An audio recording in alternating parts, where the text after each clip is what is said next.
কেমন আছো? কানমানি বলো, ব্রেকফাস্ট হয়েছে বন্ধু? একটু জানিও। আচ্ছা, নোটস টু মাই সেলফ। তুমি সরল প্রাণে ছেলে মানুষের মতো নিজের সর্বস্ব দিয়ে একটা মেয়ে ভালোবেসে যদি প্রতারিত হয়, তবে সে কি আর কখনো অমনভাবে অত গভীর ছেলে মানুষই ভালোবাসা কাউকে বাঁচতে পারবে? তোমার কি মত? না, কখনো না। একবার ভালোবাসা এমন জিনিস, প্রথমবার যদি ধোকা খায়, দ্বিতীয়বার ভালোবাসতে গিয়ে কিন্তু সেই ভালোবাসা বাঁচতে পারবে না। ওটাই হচ্ছে যে কথা, মনটা ভেঙে যাবে। বুঝলে দা ভাই? মোহান, আচ্ছা আমাকে চিনতে পারছো বৌদি? অবশ্যই। তুমি কেমন আছো মোহন, একটু জানিও।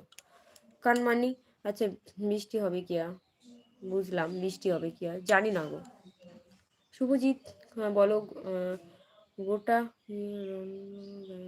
আচ্ছা, গোটা গায়ে রং এখনো আছে। হ্যাঁ, আমারও তাই। আহ, কোথাও কোথাও এখনো ওঠেনি। ওই উঠাতে গিয়ে তো আমার এই অবস্থা। অনেকক্ষণ